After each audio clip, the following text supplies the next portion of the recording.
오늘은 과연 괜찮은가? 라는 제목으로 은혜 나누기 원합니다.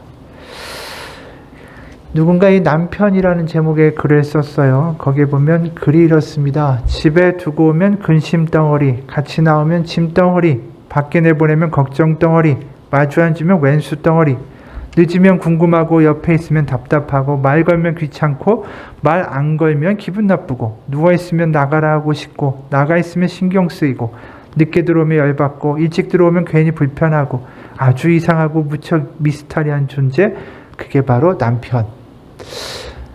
이 참 남자들이 나이를 먹으면서 집안에서 점점 역할이 작아지죠. 여자분들의 목소리가 커지고 그 세상이 점점 그렇게 되는 것 같아요. 어떤 남자 배우가 이런 이야기를 하더라고요. 자기의 집에서 자기 서열이 6위래요. 6위. 와이프가 1등이고 아들 둘이 있고 그 다음에 집안에 있는 강아지, 그 다음에 고양이 한 마리, 그 고양이 다음에 서열이 자기고 자기 밑에는 바깥에서 키우는 강아지 2마리다. 이런 이야기를 들으면서 참 어떻게 이렇게 시대가 변했나. 너무나도 많이 변했죠. 예전에는 아버지의 권위가 얼마나 높았습니까? 아버지하고 겸상하는 것도 어려웠는데. 시대하고 문화가 달라지면 이 생각하는 방식이 엄청나게 많이 변합니다. 이런 이야기를 하는 이유는 우리가 성경을 볼 때도 마찬가지라는 거예요. 시대가 변하고 사고방식이 변하면 똑같은 이야기를 보아도 받아들이는 방식이 달라지게 됩니다. 성경에는 그 당시 문화와 사고방식이 그대로 담겨 있죠.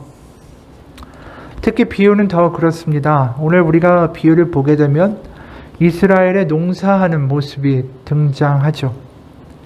우리가 아는 농가 밭들은 다 이렇게 구획이 다 잘 정돈되어 있고 잡초도 다 뽑혀져 있고 이 파종도 아주 정해진 곳에 일정한 간격으로 딱딱딱 하는 그러한 모습을 우리는 논밭을 상상을 하죠. 근데 예수님 때의 농사나 농지의 모습도 그랬을까? 오늘 예수님이 이 씨 뿌리는 비유를 이야기하시면서 이 4가지의 케이스를 이야기하세요. 뭐냐 하면 길가, 그리고 돌밭, 가시떨기, 그리고 좋은 땅이에요. 우리가 이 4가지가 왜 나올까? 한번 지금 우리가 이스라엘의 밭의 사진을 하나 보겠습니다. 여기 밭의 사진이 나오죠?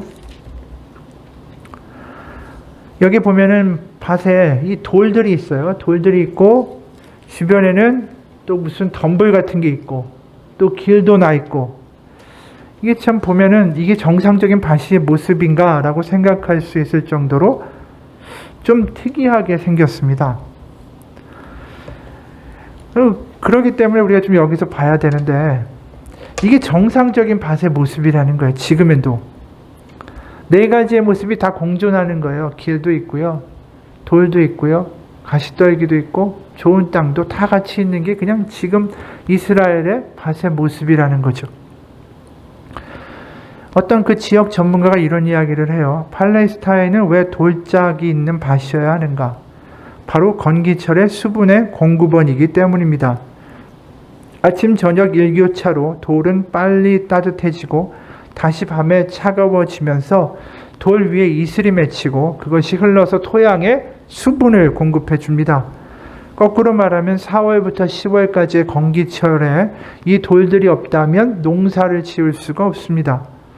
그래서 팔레스타인 땅에서 이런 돌짝 밭은 필수입니다. 그러니까 이 돌들이 이 작물을 재배하는데 필요하다라는 거예요, 지금. 그리고 가시떨기도 필요한 거예요. 왜냐하면 이 가시떨기가 울타리용으로 아주 적격이기 때문입니다. 들짐승이나 외부인들이 들어오지 못하도록 이 밭이나 포도나무, 포도원 같은 경우에는 그 가장자리에다가 이렇게 가시나무를 심기도 했어요. 그리고 또 길가라는 말도 나오는데 이 길가라는 게 우리는 이게 다 농지가 다 규격화되어 있고 딱딱딱 측량하고 해서 농로를 만들잖아요. 근데 뭐 그런 게 어디 있습니까? 옛날에 다니면 길이 되는 거지. 그러니까 농사를 짓지 않는 경우에는 이제 또 날씨가 좀 너무 안 좋을 때, 그 건기 이럴 때는 좀 농사를 좀 쉬죠. 그럴 때 되면 사람들이 이제 밭을 가로질러 다니기도 하고 편한 대로 다니다 보면 거기에 이제 길이 생기는 게 당연한 일이었어요. 그럼 이제 밭을 갈아야 되는데 알다시피 여기 돌들이 있으니까 그것들을 다 이렇게 뭐 일일이 가는 게 어렵잖아요. 그러다 보니까 길이 생기면 그걸 다 갈아엎지 않고 이렇게 놔두는 경우도 흔했다라고 해요. 그러니까 이 네 가지의 모습이 그냥 있는 게 그 당시 밭의 아주 자연스러운 모습이었습니다. 그러니까 우리가 상상하는 일반적인 밭의 모습이 정상적인 게 아니에요. 저게 정상인 거지. 그러니까 우리가 이 비유를 읽으면서 오해하는 게 그 당시에 좋은 땅은 따로 있고 저 구석에 돌무더기도 있고 뭐 가시떨기도 있어서 씨가 바람에 날아가서 거기에 앉았나 보다. 그런 모습이 아니라는 거예요. 그러니까 무엇이 좋고 나쁘고가 아니라 사실은 일반적으로 농사를 짓는 사람들의 생각에는 이게 다 필요한 네 가지의 요소들이었다라는 것입니다. 그럼 이제 파종하는 모습은 또 지금과 어떻게 달랐냐 하면 우리는 이제 밭을 기경하고 거기다 씨앗을 심고 흙을 덮어서 농사를 짓죠. 근데 이제 당시 이스라엘에는 두 가지의 파종법이 있었습니다. 씨앗을 가지고 나가서 이제 바람에다가 이렇게 확 뿌리는 거 하고, 그 다음에 이제 나귀 등에다가 씨앗 자루를 이렇게 매줍니다. 그리고 그 자루에 조그만 구멍을 뚫어요.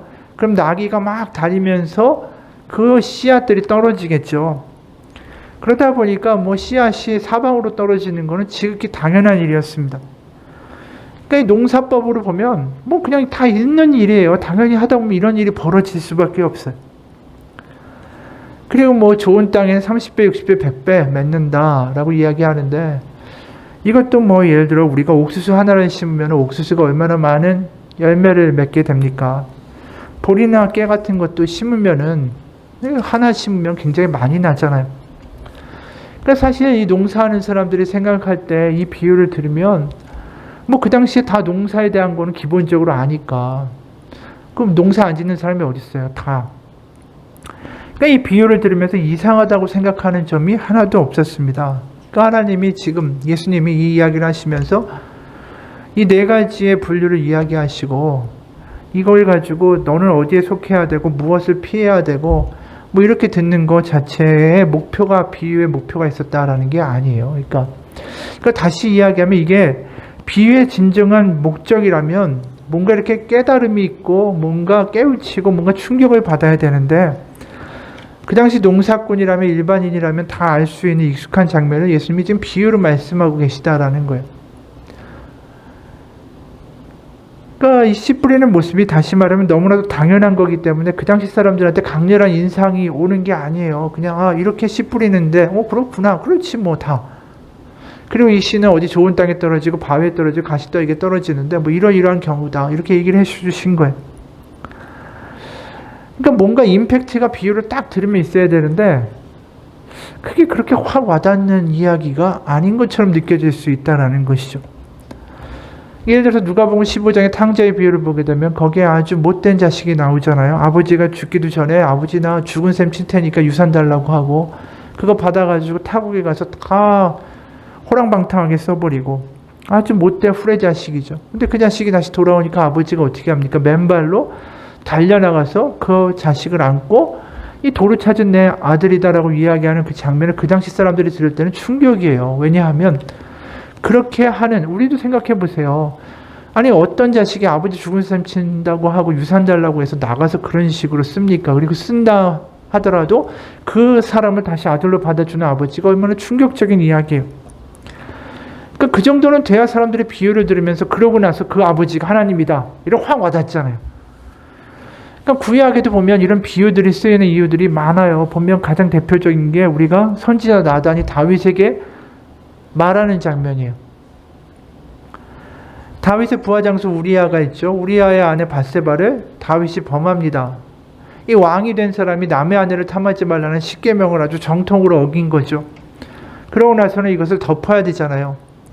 그러니까 우리아를 불러가지고 이제 집에 가서 아내와 쉬고 밤을 보내라고 자꾸만 유도합니다.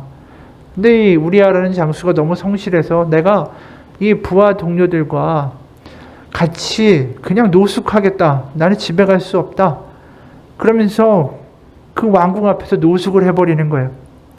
그러니까 다윗이 우리아를 어떻게든 집으로 보내야 되겠는데 그게 안 되니까 결국 요압이라는 자기 수족한테 편지를 써가지고 선봉에 세워 우리아를 죽이라고 하죠. 우리가 익히 하는 내용 아닙니까? 그러니까 요압이라는 자기 수족에는 아무도 알 수 없는 비밀인데 나단이 그걸 지금 다윗에게 말하는 비유의 장면이 있어요. 그 사무엘하 12장에 보면 세 번역으로 1절부터 한번 보겠습니다. 어떤 성읍에 두 사람이 살았습니다. 한 사람은 부유하였고 한 사람은 가난하였습니다. 그 부자에게는 양과 소가 아주 많았습니다. 그러나 그 가난한 사람에게는 사다가 키우는 어린 암양 한 마리밖에 아무것도 없었습니다. 그는 이 어린 양을 자기 집에서 길렀습니다. 그래서 그 어린 양은 그의 아이들과 함께 자라났습니다. 어린 양은 주인이 먹는 음식을 함께 먹고 주인의 잔에 있는 것을 함께 마시고 주인의 품에 안겨서 함께 잤습니다. 이렇게 그 양은 주인의 딸과 같았습니다. 그런데 그 부자에게 나그네 한 사람이 찾아왔습니다. 그 부자는 자기를 찾아온 손님을 대접하는데 자기의 양떼나 소떼에서는 한 마리도 잡기가 아까웠습니다. 그래서 그는 그 가난한 사람의 어린 암양을 빼앗아다가 자기를 찾아온 사람에게 대접하였습니다. 다윗은 그 부자가 못마땅하여 몹시 분개하면서 나단에게 말하였다. 주님께서 확실히 살아계심을 두고서 맹세하지만 그런 일을 한 사람은 죽어야 마땅합니다. 그랬더니 7절에 나단이 다윗에게 말하였다. 임금님이 바로 그 사람입니다. 아니 그런 부자 죽여야 된다고 막 흥분하면서 하나님의 이름까지 거들먹거렸는데 그게 당신이다 라고 나단이 다윗에게 하는 순간 다윗이 충격에 빠진 거죠. 이게 비유가 가진 힘이에요. 비유는 그것을 듣는 사람들이 뭔가 충격을 받고 더 엄밀하게 말하면 자기가 어떤 자리에 있는가를 객관적으로 돌아보게 하는 힘이 있는 게 비유의 역할이라는 거죠. 그럼 오늘 우리가 이 구절을 읽으면서 무슨 충격 효과가 있습니까? 아니 우리도 하나님 믿으면서 그냥 이렇게 보잖아요. 많은 경우에 우리가 이렇게 생각하죠. 아, 나 길가에 있는 사람 되지 말고 그래 가시떨기처럼 염려나 걱정에 빠지는 것도 아니고 그래 좋은 땅으로 살아서 하나님 말씀 잘 듣고 살아야지. 뭐 이런 식으로 그냥 받아들이지 이게 무슨 충격이거나 와 이거 너무 놀라운 이야기인데 이렇게 받아들여지는가? 아니라는 거죠. 우리도.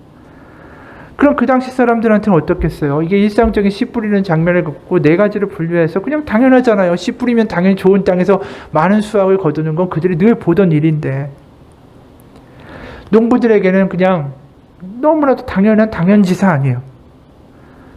그럼 도대체 이 이야기가 왜 충격일까? 이것은 어디에 있냐 하면 이 이야기가 하나님의 나라하고 연결된다라는 데 있어요. 이런 씨 뿌리는 비유, 씨 뿌리는 일이 하나님의 나라다라고 이야기하는 순간에 이게 말도 안 되는 이야기가 돼버리는 거예요. 그때부터. 우리가 하나님의 나라라고 하면 무슨 생각이 드십니까? 천국이라고 하면 무슨 생각이 듭니까? 뭐 온갖 보석이 박힌 문, 뭐 천사들이 이야기하고 거룩한 빛이 있고 영광스러운 보좌가 있고 막 이런 것들을 생각하게 되는 것이 당연하죠. 일상생활에서 씨 뿌리는 거 이걸 어떻게 하나님의 나라 천국에다 갖다 붙일 수가 있겠어요?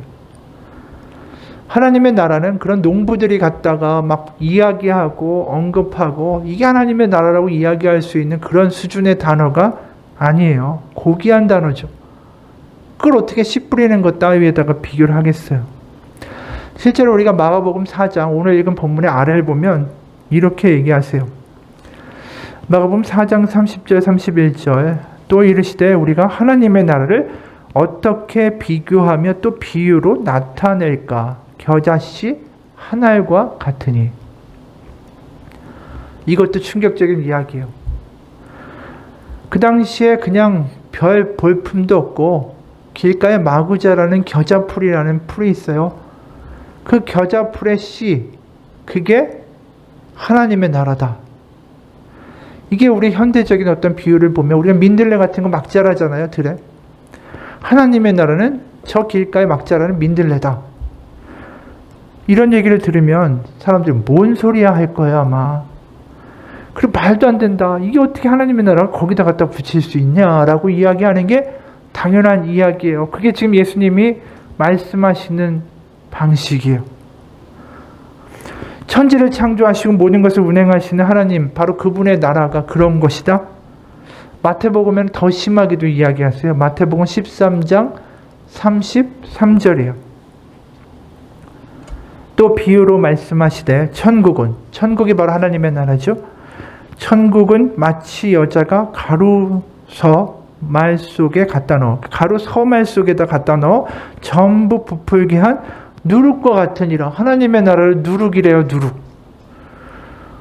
아니 지금 들어도 별 볼 일 없는데 그 당시에 누룩은 율법에서 굉장히 부정한 것이었습니다.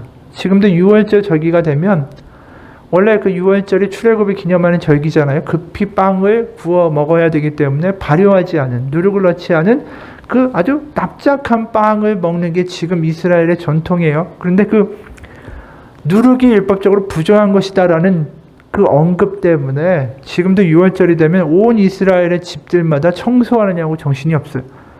누룩이 들어간 음식은 다 갖다 버리고 아이들은 과자 부스러기에도 누룩이 들어있으니까 그걸 찾느냐고 소파 다 밑에 청소하고 소파 앉는데도 다 방석까지 드러내가지고 다 청소합니다. 심지어 그 유월절 절기가 되면 온 이스라엘에서 그렇게 대청소가 벌어져가지고 그 온갖 이제 버리는 가구들이 다 그때 터져 나오는 거예요. 길가에.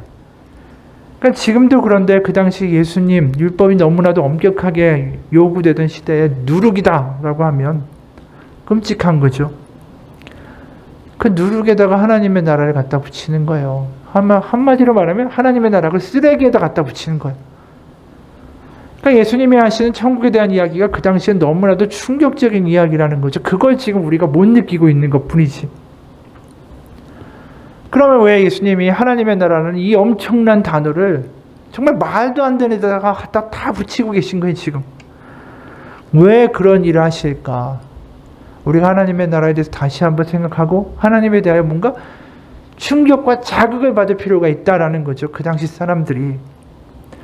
실제로 우리가 오늘 본문의 11절과 12절을 보면 그런 의도가 분명하게 예수님에 의해서 드러나는 것을 보게 됩니다. 11절에 보면 이르시되 하나님의 나라의 비밀을 너희에게는 주었으나 외인에게는 모든 것을 비유로 하나니 이는 그들로 보기는 보아도 알지 못하며 듣기는 들어도 깨닫지 못하게 하여 돌이켜 죄사함을 얻지 못하게 하려 함이라 하시고.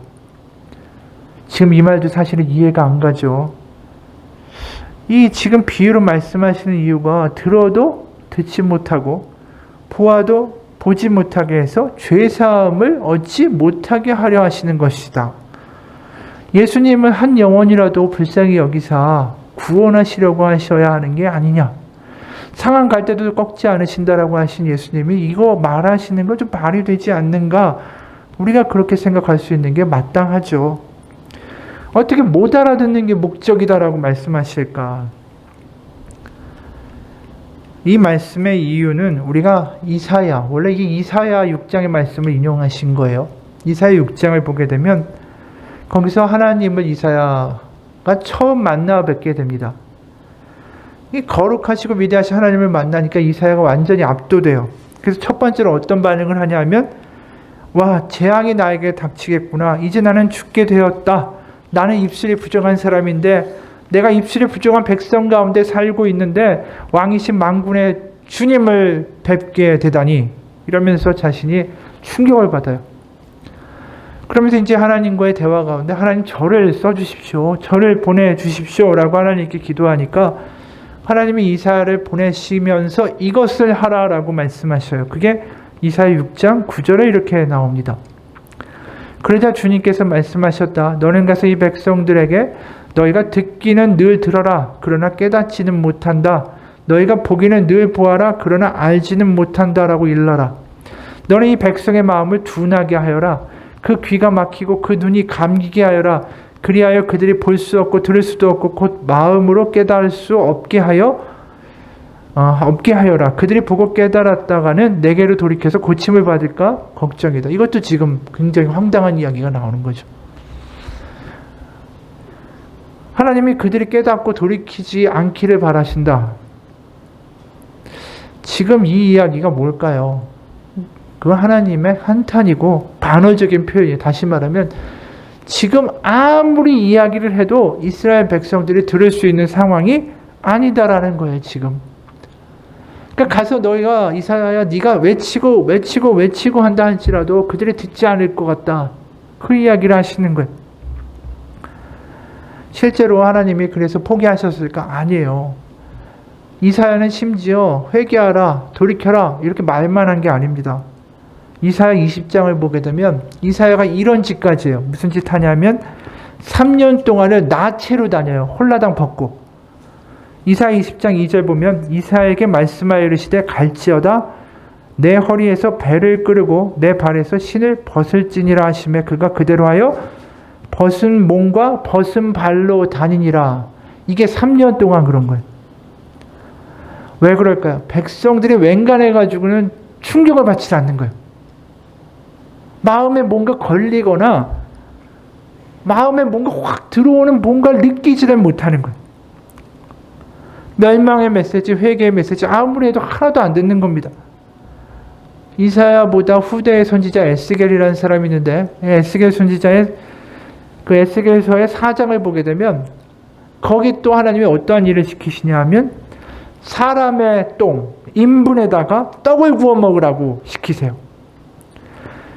4장 12절에 너는 그것을 보리빵처럼 구워서 먹되 그들이 보는 앞에서 인분으로 불을 피워서 빵을 구워라.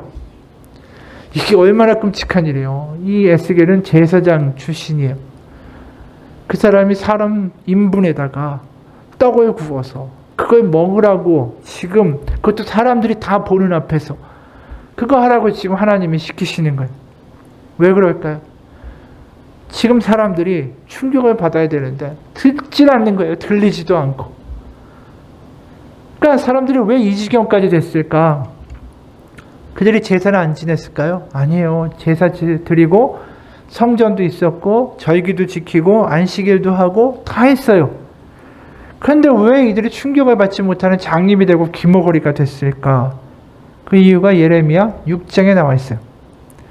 예레미야 6장의 세 번역인데 13절부터 15절입니다. 힘 있는 자든 힘 없는 자든 모두가 자기 입속만을 채우며 사기를 쳐서 재산을 모았다. 예언자와 제사장까지도 모두 한결같이 백성을 속였다. 백성이 상처를 입어 앓고 있을 때 괜찮다, 괜찮다 하고 말하지만 괜찮기는 어디가 괜찮으냐? 그들이 그렇게 역겨운 일을 하고도 부끄러워하기라도 하였느냐? 천만에 그들은 부끄러워하지도 않았고 얼굴을 붉히지도 않았다.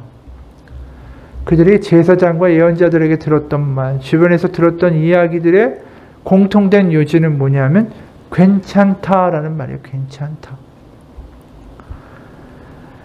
그들이 하나님이 자신들을 심판하실 거라고는 결코 생각하지 않았어요. 그냥 이 상태로 괜찮다. 하나님이 지켜주신다. 이렇게 늘 듣고 사는 거죠. 그러니까 지금 하나님이 그들에게 가장 보시기에 필요한 게 뭘까요? 충격이에요. 충격. 뭔가 이게 아니구나라는 걸 느낄 수 있는 계기가 필요한 거죠. 그 선지자들이 그래서 그런 짓까지 하게 된 거고 지금 예수님이 이 백성을 보기에도 가장 필요한 게 뭐냐면 충격이라는 거예요. 충격. 비유를 말씀하시면서 이사야 6장을 굳이 인용하신 것은 바로 너희들이 괜찮다라고 하지만 괜찮지 않다라는 걸 알려주고 싶어 하신다라는 거죠. 실제로 누가복음 18장에 보면은 그것도 비유인데 바리새인들이 이렇게 하고 산다라고 예수님이 말씀해 주시는 장면이 있어요. 성전에 들어가서 바리새인들이 이렇게 늘 기도한다라는 거죠. 18장 11절을 보면 바리새인은 서서 따로 기도하여 이르되 하나님이여 나는 다른 사람들 곧 토색불이 간음을 하는 자들과 같지 아니하고 이 세리와도 같지 아니함을 감사하나이다. 나는 일에 2번씩 금식하고 또 소득의 11조를 드리나이다. 이게 얼마나 대단해요. 일에 2번씩이나 금식하죠. 11조 하죠. 뭐 토색불이 간음 같은 거 하나도 안 하고 율법대로 살고 스스로 나는 괜찮다. 나는 하나님의 나라에 가장 가까운 사람이다라고 자신할 만하죠. 우리가 보기에. 근데 지금 예수님 뭐라고 하냐면 너 괜찮지 않다라는 거예요. 너 충격을 받아야 된다라고 말씀하시는 거예요. 그래서 누가복음 18장이 바리새인의 이야기를 하시고 바로 이어서 뭘 얘기하시냐면 아주 극단적인 사람을 갖다 대세요. 바리새인의 대조되는 세리. 13절에 세리는 멀리 서서 감히 눈을 들어 하늘을 쳐다보지도 못하고 다만 가슴을 치며 이르되 하나님이여 불쌍히 여기소서 나는 죄인이로소이다 하였느니라. 내가 너에게 이르노니 이에 저 바리새인이 아니고 이 사람이 의롭다 하심을 받고 그의 집으로 내려갔느니라. 세리는 가장 천국에 못 들어갈 대표적인 인간이었어요. 왜? 매국노니까. 로마의 편에 서서 이스라엘 백성들의 피를 빨아먹던 작자가 이 사람이 의롭다라는 이야기를 하나님께 들었다. 이게 얼마나 충격적인 이야기인지 몰라요. 우리가 예수님의 이야기를 그냥 아멘 아멘 하고 보기도 하지만 동시에 우리에게 필요한 건 뭘까요? 이런 깨달음과 충격적인 경험이 필요한 거예요. 지금도 보면 이 잘못된 신앙을 믿고 있는 이들이 있어요. 그 이단 중에 구원파라는 이단이 있습니다. 지금도 뭐 박옥수 같은 사람들 굉장히 뭐 광고도 많이 해요. 교회도 크고. 근데 구원파에 다니던 어떤 사람이 이런 간증을 해요. 동생의 인도로 1999년 4월 19일 저녁 7시 반부터 10시까지 방배동 어느 선교회에서 성경 공부를 하게 됐습니다. 월요일에 시작하여 토요일이면 끝나는데 일주일 동안의 말씀을 잘 들으면 구원을 받고 천국에 간다는 것입니다. 강의가 모두 끝나는 시간에 강사가 묻습니다. 예수님이 누구 죄 때문에 죽었지요? 네, 죄 때문이에요. 그렇게 믿어진 사람은 손 들어보세요. 손을 든 사람은 오늘 저녁에 구원을 받았습니다. 라고 구원받았음을 선포합니다. 저는 손을 들었으며 그 이후로 간증 때마다 1999년 4월 24일 구원받은 형제입니다. 라고 신고하고 간증을 합니다. 구원파에서는 한 번 죄 용서받고 구원받으면 영원한 구원이요. 다시는 용서받을 필요가 없는데도 불구하고 일반 교회 목사들은 신도들을 새벽마다 불러 모아놓고 하나님을 괴롭힌다라고 말했습니다. 이게 이 사람의 이야기예요. 한 번 구원받고 난 괜찮다. 그러니까 뭐 상관없다. 막 사는 그러한 모습이 옳은 걸까요? 이스라엘 백성들이 그렇잖아요. 나는 하나님의 백성이고 하나님의 아브라함의 자손을 우리를 구하셨으니까 나는 괜찮다. 그걸로 끝인가요? 아니잖아요.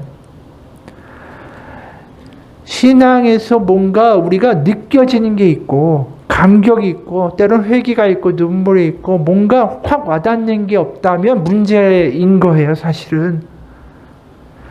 오늘 본문이 우리에게 보여주는 건 그겁니다. 계속해서 사실은 우리가 이 마태복음 13장, 마가복음 4장, 천국에 대한 이야기를 읽으면서 그냥 무덤덤하게 읽을 때가 너무 많아요. 근데 천국이 얼마나 충격적이고 얼마나 놀라운 것인가를 계속해서 이야기하시는데 비유로 이야기하시죠. 마태복음 13장에 보면 이런 이야기도 예수님이 하시는 거예요. 13장 44절부터 46절. 천국은, 이게 하나님의 나라죠. 천국은 마치 밭에 감추인 보화 같으니 사람이 이를 발견한 후 숨겨두고 기뻐하며 돌아가서 자기의 소유를 다 팔아 그 밭을 사느니라. 또 천국은 마치 좋은 진주를 구하는 장사와 같으니 극히 값진 진주 하나를 발견하며 자기의 소유를 다 팔아 그 진주를 사느니라. 이게 뭡니까? 밭에 보화가 감추어진 걸 아는 감격, 진주를 발견한 감격, 그 충격이나 감격이나 뭔가 우리 가운데 느껴지는 바가 있어야 된다는 거죠. 하나님의 나라에 대해. 그럼 이런 감격과 이런 반응을 하는 이들이 누굴까? 바로 하나님의 나라가 그냥 그런 별 볼 일 없는 겨자씨와 같고 농사하는 씨 뿌리는 일 같고 누룩 같다라는 말에 감격하는 이들이 누굴까? 그건 바로 우리가 복음서에 보게 되면 세리였고 창기였고 문둥병자였고 이른바 사회에서 볼 때 천국에는 진짜 못 들어갈 것 같은 사람들, 죄인이라고 완전히 딱지가 붙은 사람들, 그 사람들이 지금 천국이 누룩 같고 천국이 겨자씨 같고 천국에 씨 뿌리는 것 같고 이거에 지금 격렬한 반응을 하는 사람들인 거예요. 왜냐하면 천국이 이렇게 우리가 있는 낮은 자리까지 우리들 안으로 침투하여 들어온다라는 그 사실에 감격하는 거예요. 내가 뭘 해서 고매한 자가 돼서 천국에 들어가는 게 아니라 천국에 우리 가운데로 이렇게 들어온다라는 사실이 너무 놀라운 거죠. 그 사회의 바닥에서 천국의 천자도 꺼낼 수 있는 자격이 없다라는 사람들이 천국이 우리에게 닥쳐온다라는 사실에 감격하고 전율하는 거예요. 거꾸로 나는 천국에 들어갈 1순위라고 자신했던 바리새인들은 이 비유를 들으면서 전혀 충격을 받지 않아요. 오히려 예수님을 죽여야겠다고 생각하지. 왜? 말도 안 되는 비유를 하고 하나님의 나라에 대한 불경한 이야기를 하는 자, 그렇게 생각하는 거예요. 왜 그럴까요? 스스로 괜찮다라고 생각하는 사람들은 예수님의 말씀 가운데 충격을 받지 않아요. 내가 모자르고 아니다라고 생각하는 사람들이 예수님의 말씀에, 하나님의 나라의 복음에 충격을 받고 거기서 감격을 하는 거지. 마태복음 22장을 보면은 그 이야기가 또 나와요. 그러니까 예수님이 계속 이 이야기를 하시는 거예요. 너희는 괜찮지 않아.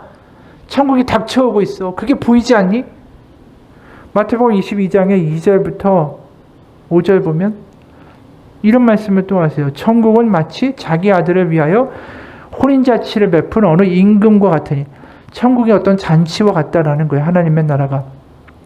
3절, 그 종들을 보내어 그 청한 사람들의 혼인잔치에 오라 하였더니 오기를 싫어하거늘 다시 다른 종을 보내며 이르되 청한 사람들에게 이르기를 내가 오찬을 준비하되 나의 소와 살진 짐승을 잡고 모든 것을 갖추었으니 혼인잔치에 오소서 하라 하였더니 그들이 돌아보지도 않고 한 사람은 자기 밭으로 한 사람은 자기 사업하러 가고.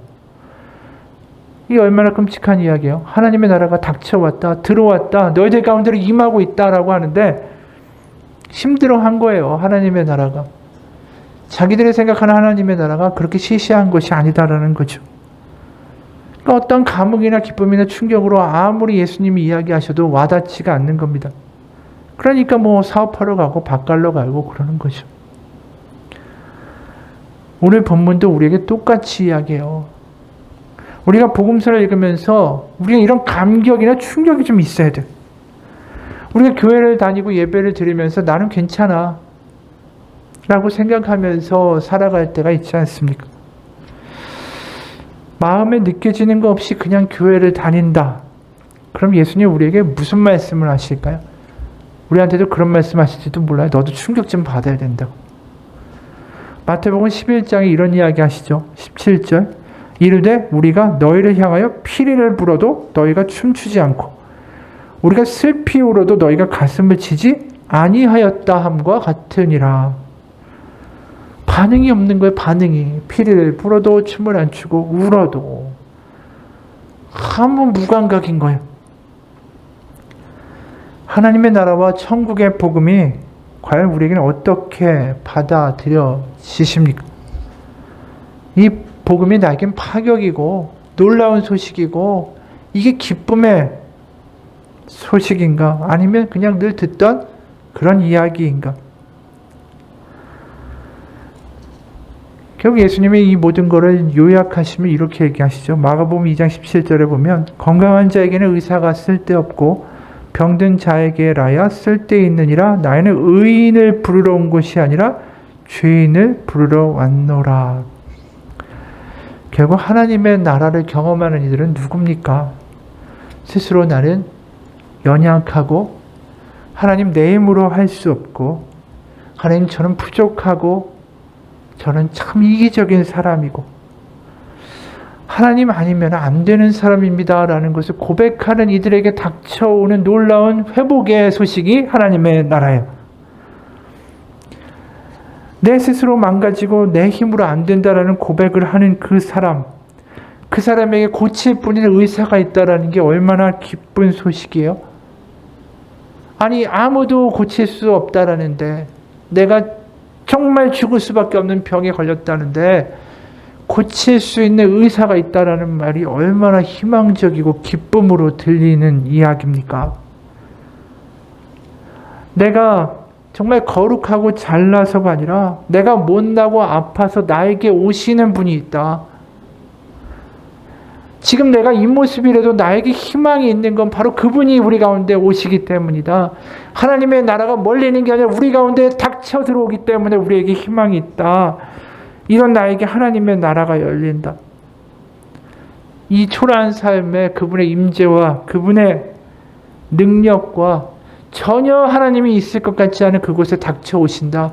이게 지금 놀라운 이야기예요. 성전에 가야 제사를 드려야 그래야 하나님 겨우 만날까 말까 한 게 아니라 바로 우리의 삶 가운데 깨어진 삶, 무너진 삶, 아파하는 삶, 하나님 아니면 안 된다라고 고백하는 그 삶 가운데 하나님의 나라가 닥쳐 들어온다라는 게 이게 충격적인 이야기죠. 어떻게 우리가 하나님을 우리의 삶의 이러한 모습 가운데 만날 수 있어요? 근데 할 수 있다고 하는 거예요. 러시아에 예수 구원교회라는 곳이 있습니다. 이 교회가 시베리아에 걸쳐서 성령의 역사가 아주 강하게 일어나는 교회라 주변의 교회들이 굉장히 주목하고 있는 뜨거운 교회예요. 그 교회를 누군가 방문했는데 거기 목사님한테 이런 질문을 했습니다. 목사님, 교회가 활발하게 성장하고 있는 배후에는 뭔가 비밀이 있을 것 같은데 나누어 주실 수가 있습니까? 목사님이 주저하면서 입을 띄었습니다. 어쩌면 당신이 느끼셨다는 것이 아마 이것 때문이 아닌가 싶습니다. 저는 원래 벨로루시 출신입니다. 15살에 예수님을 구주로 영접하고 그분을 위해 내 일생을 바치기로 결단했습니다. 그 후에 선교사가 되기로 마음먹고 시베리아 지역으로 들어왔습니다. 하지만 여러 해가 지나 어느 날 나는 힘들어하는 나를 발견했습니다. 이곳은 너무 추웠고 황량했습니다. 여기에는 문화라고 말할 만한 것이 아무것도 없었습니다. 제가 있던 벨로루시가 너무 그리웠습니다. 그리고 이곳의 사역도 버거웠습니다. 그러던 어느 날 고등학생이었던 제 아들이 집에 돌아오지 않았습니다. 며칠 동안 아들을 찾아 헤매었죠. 여러 날이 지나 결국 아들은 시체로 발견됐습니다. 아들의 사망 원인을 알기 위해서 수소문하던 중에 경찰 간부가 우리 교회를 찾아왔습니다. 그리고 당장 조사하는 일을 멈추라고 말했습니다. 만약 계속 야단법석을 떠는 경우에 교회는 반드시 문을 닫게 될 것이라고 협박하더군요. 저는 정말 이 도시가 싫었습니다. 그리고 이제는 떠날 이유가 너무나도 분명하다라고 생각했습니다. 그리고 떠나기 전 가족들과 함께 기도하는 시간을 가졌습니다. 하나님의 확증을 받기 위해 한 번만 더 기도해보고 떠날 준비를 하려고 했던 겁니다. 그런데 기도하던 중에 하나님께서 분명히 말씀하셨습니다. 이제 내가 너에게 사명을 하나 주겠다. 너는 교회가 복음을 가지고 이 도시의 한 사람 한 사람을 찾아가게 해라. 그래서 복음이 너의 아들을 죽인 그 살인자에게까지 미치도록 하라. 나는 이 음성을 듣고 얼마나 울었는지 모릅니다. 어쩌면 그것이 지금 제 사역에 성령의 역사가 불일듯 일어나고 있는 비밀이 아닐까 싶습니다. 맨 처음엔 자식을 잃은 슬픔이었다면 그 다음엔 그 아픔 가운데 닥쳐오는 하나님의 음성을 만나서 울게 되죠. 인간적으로 아들을 잃어버린 땅에서 누가 목회를 하고 사역을 하고 싶을까요? 그런데 그 저주받은 땅, 버려진 땅, 그곳에 주님은 씨를 뿌리라고 말씀하시는 것이죠. 바로 하나님의 나라는 그렇게 황폐하고 울음과 소망이 없는 땅에서도 자라나고 있는 거예요. 전혀 하나님의 축복과 하나님의 회복을 명받을 수 없는 것 같은 그런 땅에 하나님의 나라가 닥쳐 들어가고 있는 거예요. 바로 그게 놀라운 거죠. 구약에서도 남유다가 멸망하고 그들의 성전도 없고 이국 땅에 포로로 끌려가죠. 하나님 우리와 함께 있지 않다. 그분 멀리 계시다. 그런데 그들은 뭘 보게 됩니까? 성전도 없고 그러니까 제사도 드리지 못하고 제대로 하나님이 원하는 대로 뭔가 하지도 못하고 있는 그곳에 우리 괜찮지 않다라고 하고 있는 그곳에 하나님이 그들 가운데 들어오세요. 그리고 이사야를 통해서 이사야 49장에 이런 말씀을 전해주시죠. 이사야 49장 14절 15절 오직 시온이 이르기를 여호와께서 나를 버리시며 주께서 나를 잊으셨다 하였거니와 여인이 어찌 그 젖먹는 자식을 잊겠으며 자기 태에서 난 아들을 긍휼히 여기지 않겠느냐. 그들은 혹시 잊을지라도 나는 너를 잊지 아니할 것이라.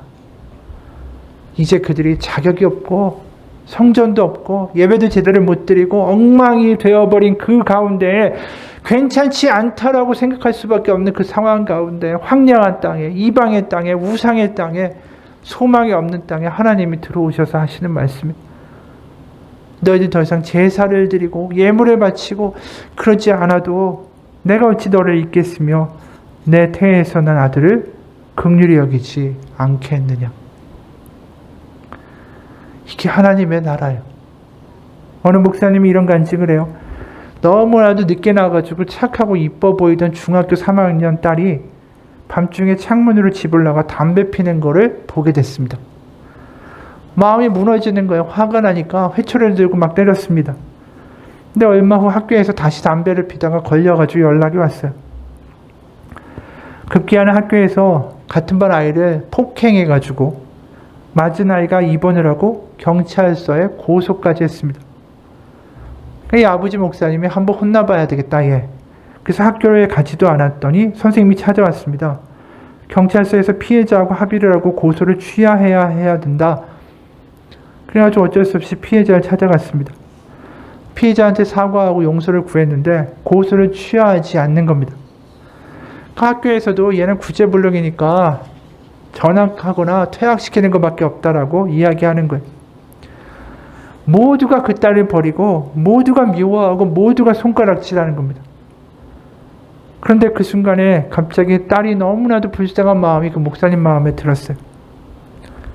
딸이 너무나도 비참해진 그 순간에 그 아버지의 마음에 긍휼히 여기는 마음이 막 불일 듯 일어나는 거예요. 그러면서 하나님 아버지의 마음이 이런 거겠구나. 그러면서 울면서 기도했어요. 그리고 마음으로 다짐했습니다. 걱정 마, 아빠가 있다. 내가 너와 함께 할 거고 내가 반드시 너를 지켜줄 거고 아빠는 어떤 상황이든 네 편이고 두려워하지 말고 놀라지도 말고 내가 너와 함께 할 거다라는 그 마음이 들은 거예요. 마치 하나님의 음성처럼. 그 말을 그대로 딸에게 다음날 눈물을 흘리면서 이야기해 줬습니다. 너 두려워하지 마. 아빠가 너와 끝까지 함께 있을 거야. 그 말에 딸이 얼마나 놀라든지. 이 모습이 바로 포로가 돼서 바벨론 땅이라는 이국 땅에 가서 망가져 있는 그들에게 다가오신 하나님의 모습이에요. 바로 바벨론 땅에 하나님의 나라가 임하는 거예요. 이스라엘 땅이 아니라 전혀 있을 것 같지 않은 바벨론에 임하는 하나님의 임재, 하나님의 나라. 세리와 창기와 문둥병자와 세상 가운데 죄인이고 가능성이 없다라고 하는 이들 가운데 닥쳐오는 하나님의 나라. 그것을 받은 이들은 감격할 수밖에 없어요. 그분이 이곳에 나와 함께 하신다라니. 그들이 성전 출입도 못하고 11조도 헌금도 제대로 잘 못하고 삶에도 망가진 모습들이 너무나도 속출하는데 그분이 나와 함께 하신다. 이게 기쁨이고 충격이고 파격이에요. 이게 예수님이 전하신 복음입니다. 그러기에 우리가 있는 어떤 곳이든 그것이 병실이 됐던 아니면 홀로 외로워 울고 있던 장소이든 간에 그것이 길가이든 간에 그것이 조그만 고시원과 같이 조그만 방이든 간에 아니면 세상 가운데 무시당하고 울고 있는 일터 가운데든지 그곳에서 하나님의 나라가 닥쳐올 수 있어요. 바로 하나님의 아버지를 부르는 자녀의 눈물 가운데 하나님의 나라가 임할 수 있다. 이게 놀라운 거예요. 그래서 예수님 이렇게 말씀하셨죠. 하나님의 나라는 이곳저곳도 아니라 너희 안에 있느니라. 바로 우리가 모인 이곳에 하나님의 나라가 임합니다.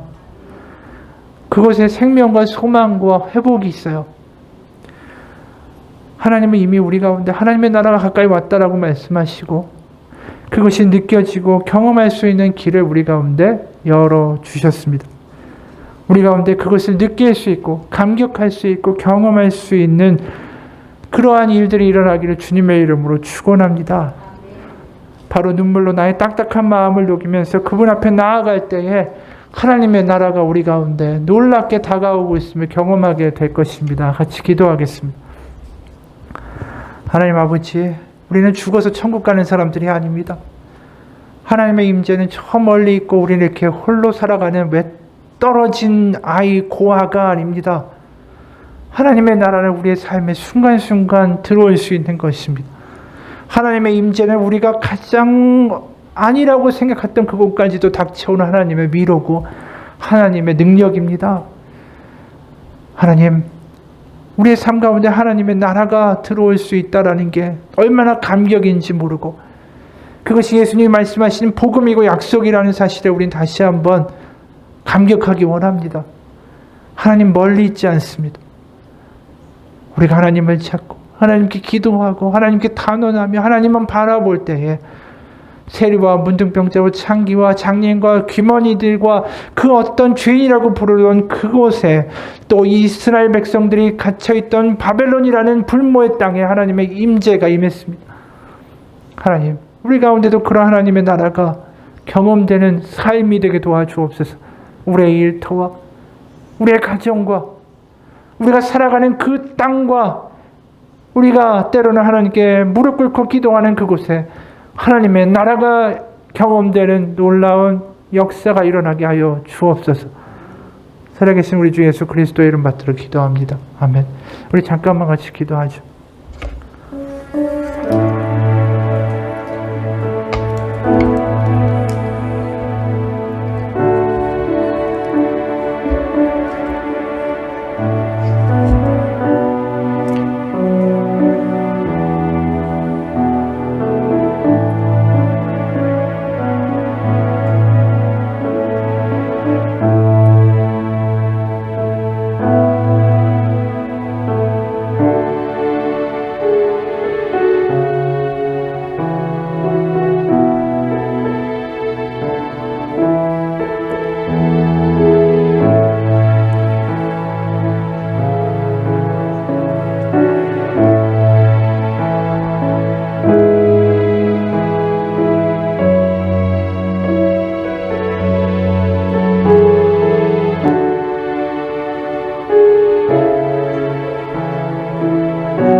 하나님, 우리가 살아가는 삶 가운데 어려움이 있습니다.